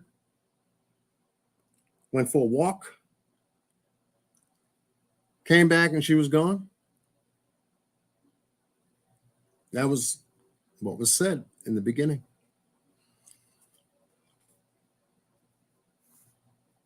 Daniel went to work, showed up at 9, met the co-worker, and then 6 minutes later, got in his Jeep and disappeared. Never to be seen again. No, make it make sense. No trace whatsoever of Summer or Daniel in both cases. The boys, the West boys, no trace. Now, even though charges were pressed and parents they can't get out of this one, but they still have 2 counts to, hopefully the prosecutor will come back and fulfill those 2 extra counts out of the 7 counts that each of them had, 14 counts altogether. But the murder charge is what stuck. It stuck. They got stuck with it. Only because of a 10-year-old, a witness that was there, spilled the beans on him. Crazy. Melanie Hart, how you doing? Lorraine Aldridge, how are you doing? Y'all just popping up in here. So yeah, and each of these stories, like I said, is a time delay. One little piece falls into place, changes the whole dynamic of the whole case. If it's a piece of a timeline that clicks into place, then it makes the rest of the timeline make sense. But that's what they work at, chopping the hell up all the time as part of the timeline, or an activity, or an action, or a camera, or a witness, until it's all of it is in one place that comes together and makes cohesive, connective sense. Because I knew when they started the West case, for our boys Classic and Sincere, I knew they were going to get nailed. Prosecuting's opening and closing was absolutely awesome. Defense is what had to roll the rock up the hill and had a hard time with it. Trying to say that the police didn't do their job. Trying to make someone else incompetent from doing their job, about doing their job properly. Body cams that were off, cameras that weren't recording, all this didn't chop it up. Because it doesn't take away the fact that one child not only went missing in one place called Bakersfield, but a second child went missing in a different location down the road, not very far from the timeline. That the month of September was a key factor in the West case. I think that the month of June in the Summer Wells case holds a key factor in there. Now, she went missing on June 15th. Daniel went missing June 23rd.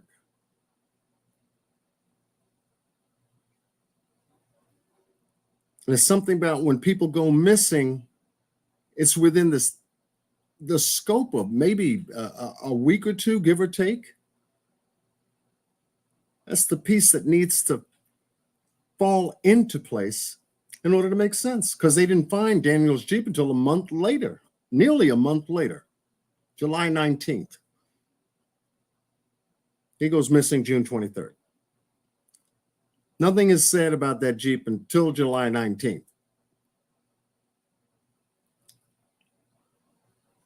They call us Daniel's father on the 20th. They found it on the 19th. They should have called him on the 19th. No, they didn't decide to call him until the 20th.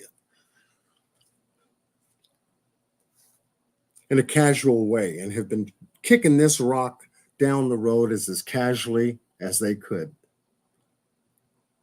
Only to do what? Delay time. Delay time. But as long as this case keeps progressing forward, the answers will come. As long as they have the right people pursuing the facts to get to the truth, it's inevitable to come. It's inevitable. Salute to you, Melanie Hart, and all of you for joining me tonight. My goodness. But I wanted to put this one on the table. I'm going to be paying careful attention to it. You know, it hurts me dearly to hear young children like this lose their lives to stupid parents. The West boys, to stupid parents. People have some real issues. And when they do shit like this, and it bothers the hell out of me. To take it out on children has got nothing to do with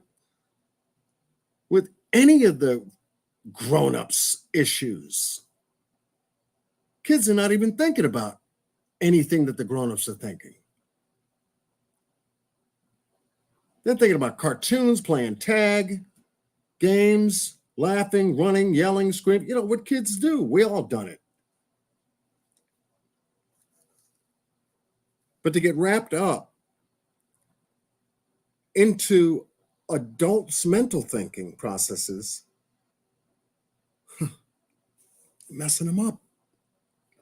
It's messing them up and messing families up left and right. This has just got one story here. How many other stories on a daily basis don't we hear about what's happening to children? Not until they come out.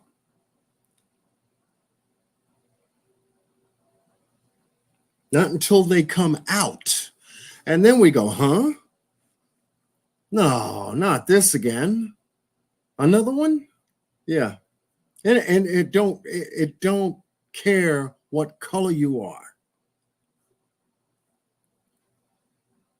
It doesn't care what color you are. Now it's getting to a point, don't care how old you are either.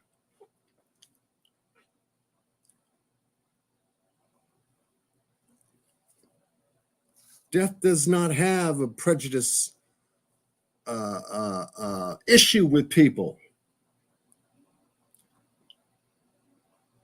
If that would be a correct way of saying it, it don't care. But it's the people's minds in which this thing called death is implanted in order for people to do harm to another person. Say, look, I've had it. I'm gone. How's that? No. I've had it with you. You're gone, is the way they try to spin it. And I knew this guy didn't think he was going to get away with it. 1, 2, 3 children, witnesses. Come on. He knew his goose was cooked. He sat there waiting for the police. Yeah, come get me. I'm not going to play hide and seek with you, and I'm not going to have a shootout with you. Come get me. I'm not going to run. You can do whatever you want to me and willingly. Come get me. I know I screwed up. Messed up people's lives.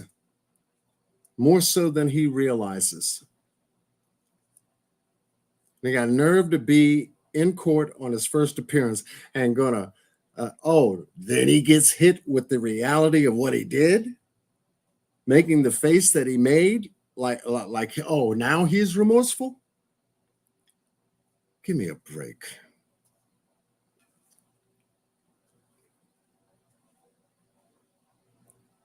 That's right. You need to leave the babies alone. Make better choices, damn it. You can't handle your children, make a better choice. Don't take their life away from them because yours is all screwed up. There are options. Who the hell picks up a gun and think that's the only option there is? Burns me. But let me digress.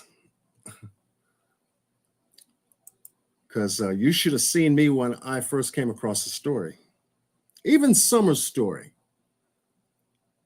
I got lit up on fire. So what do you mean you don't know where she is? She was last with you. What do you mean you don't know where Daniel Robinson went? He was last with you.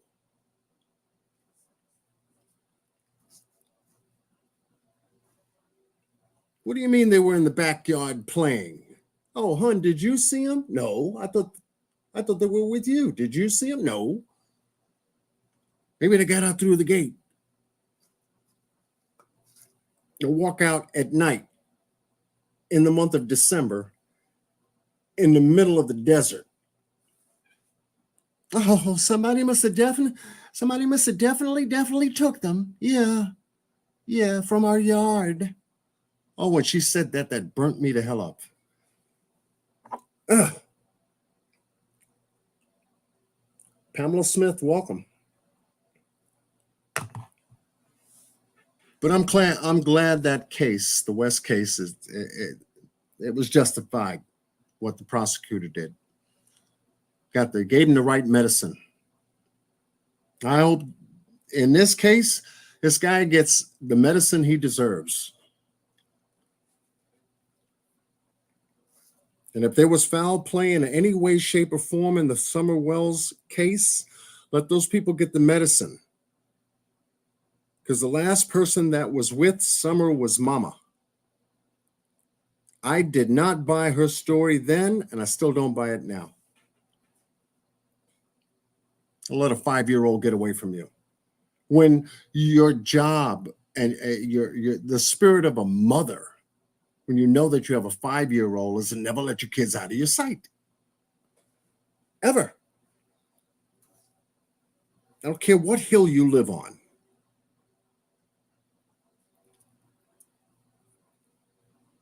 Ever.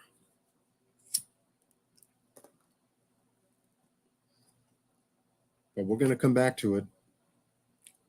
I still think that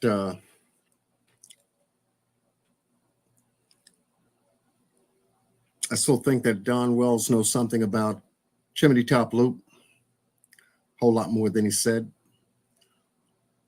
Went over there out of all the other places. Kingsport. He went over there, driving around a big ass loop, surrounded by 228 acres of undeveloped land, over electrical lines, in a desolate place.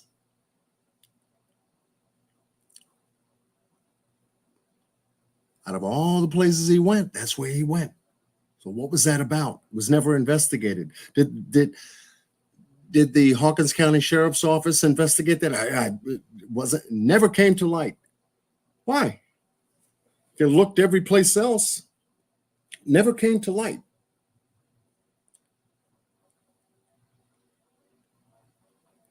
That's right, Lee Ray. Yeah.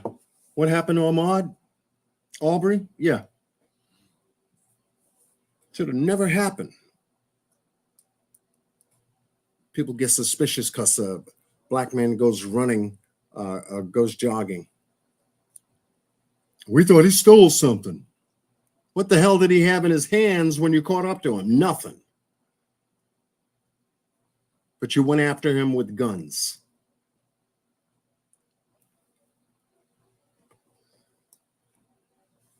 Crazy. It's crazy. But yeah, we'll be covering these stories as they develop. Working on some things on the roundtable, working on some things for my channel, and collaborating with other content creators. Following the stories that matter. That's what I do. So I know I've run off my schedule to some degree. I've been trying to get back on it. But my working hours have shifted and changed. When people come and go, they look for the workers. John, can you handle it? Well, yeah. Yeah, I'm just trying to figure out why so-and-so couldn't handle it. What'd they leave for?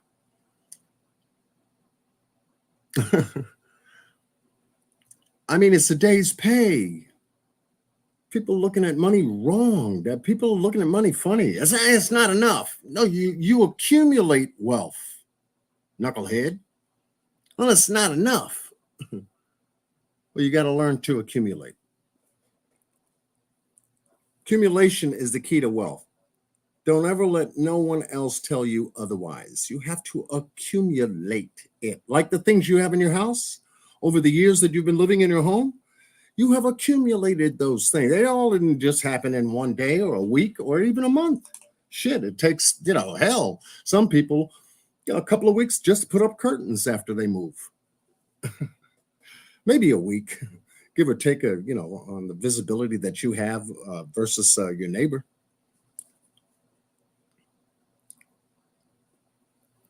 All depends if you're on the 10th floor or the first floor. You would think, but accumulation is the way to wealth. And people just disregard it. No. It has to happen like they did in the movies. What is it, rob a bank? We can get it all in one day, couple of hours, give or take. I'll go to work. Is their mindset. Let's do like the movies do. No, it doesn't work that way because you don't live right afterwards. It's all an accumulative factor. How do we age? One day at a time. How do we grow? One thought at a time.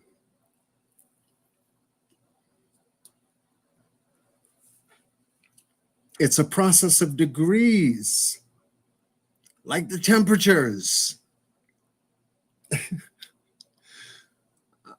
Don't get me started on principles.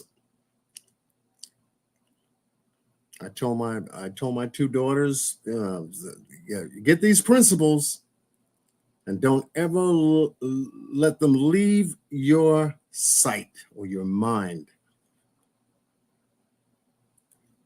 Keep God in your life. Know the truth. And don't ever be afraid of doing what's right. Ever.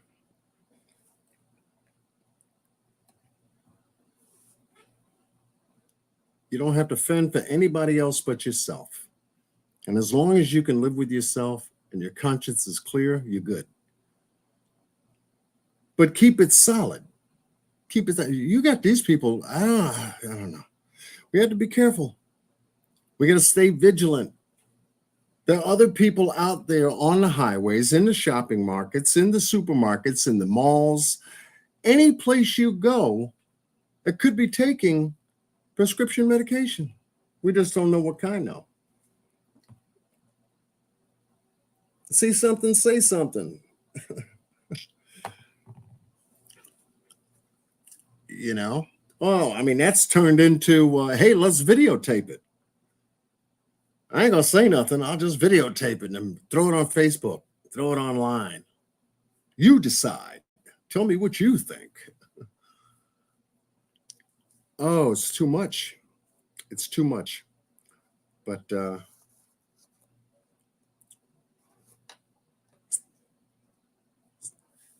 it's the way we're living now. It's how life is for our society here in the United States. It's from the macro to the micro. So that's why we have to remain vigilant. Some crazy shit out here, man. It is, but I'm gonna get out of here. I'm gonna let y'all go. You probably got another program you want to get to, but I appreciate all of you, as always. And thank you, Miss Justice, for dropping the links to the other channels. Thank you for your heavy participation. You, Carol Smith, Boss Blake, if he's out there, RJ for coming in, Carrie Lawson for coming in. I mean, there's a group of you came in, spend some time with me tonight. I appreciate that. Like I said, I don't come on here every day. If you catch me once a week, that's good. Now, unless I have a table talk to do, which I'm working on next. Hopefully we'll get it booked and we'll do it this Sunday. If not, we'll do it for the following Sunday. I'm keeping Sundays at 8:30 for table talk. And of course, John Q Live, Q the Truth. Any day, any day during the week when I want to release a story. So if I'm on twice a week, then you got me. That's a lot. It's been a long time since I went hardcore and went 3 and 4 times. Well, my goodness, that's when the Kanika Jenkins case came out. I was doing video after video and just trying to put it out there. That's how I grew my channel. But I like slow progress because the ones that are with you will stay. You know, that spurt, that huge jump, that gigantic growth that happens. Yeah, I don't know. YouTube turns around and takes the numbers away from you. And it's not being disheartening against YouTube. I mean, you know, they give us a platform and then they want to, you know, inundate us with ads on every damn platform. Are you monetized? I told you a long time ago about monetization for my channel. I didn't like the ads. People come to see John Q. They get the full show in its entirety. You know, get another ad pop up and then they got to click skip. Said, no, it wrecks my mind.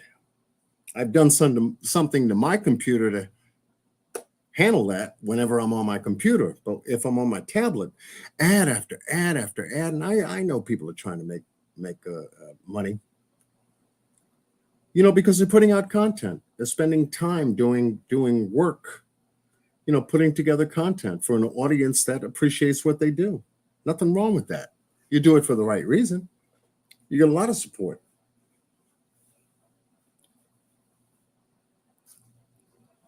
That's why I have a little PayPal, little Cash App. That's all I'll do. I just don't like the ads. That's why I do what I do, because I just don't like the ads. That's just my preference. I said eventually I'll think about it, but then again, yeah, I just know me. And I've been, Malia Davis as well. Yeah. You need to have a blessed night too. And I thank all of you, Pamela Smith and Anita and Simply Red and Fried Green Tomatoes is in the house. Carrie Lawson, Janice, all of you. My goodness. Miss Justice for holding it down in blue. Carol Smith for holding it down. Lee Ray Aldridge. Robin was in here too. Take care, be safe. Listening from Indiana. Okay. Much love to you, Robin.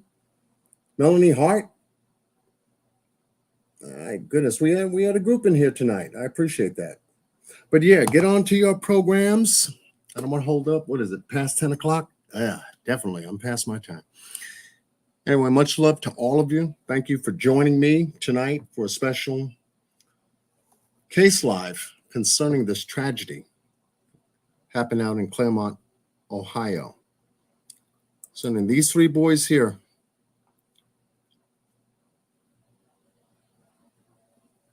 Hunter, Clayton, and Chase. 3, 4, and 7.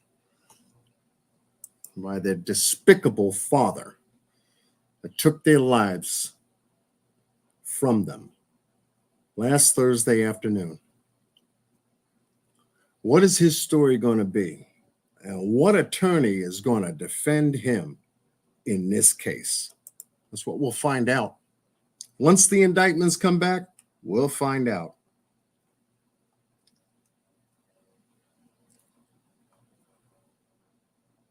We'll most certainly find out. But other than that, much love to everybody. Let me get out of here. You get out of here. Have a good week. I'll come back to you shortly. I promise you I will. When I do, I'm looking forward to it. I'm looking forward to it. I'm touching base on Daniel Robinson's case for some strange reason. So, Randy, if you're still out there with me, I'm ready to run. I got another guy in California. He was on my channel. We shot the breeze on the case and everything. He's been doing some great fact finding, especially regarding the Jeep, the computerized systems in Daniel's Jeep, and the timeline. So I hope to have him come back and join us for a special conversation when we get to that point. I'm really looking forward to having David Robinson back to give us the true update as to what's going on in the case and how the FBI is going to be involving themselves into getting justice for Daniel. That's the key. That's the key. Teresa Upchurch, much love to you. And yeah, Randy, hit me up. Let's get a night this week we can meet and start the engines. Start the engines. And get ready to rock and roll up out of here. Until then, as I've always said, be well and stay blessed with Godspeed. Thank you for joining me. I look forward to joining you back here live on John Q Live. Good night, everybody.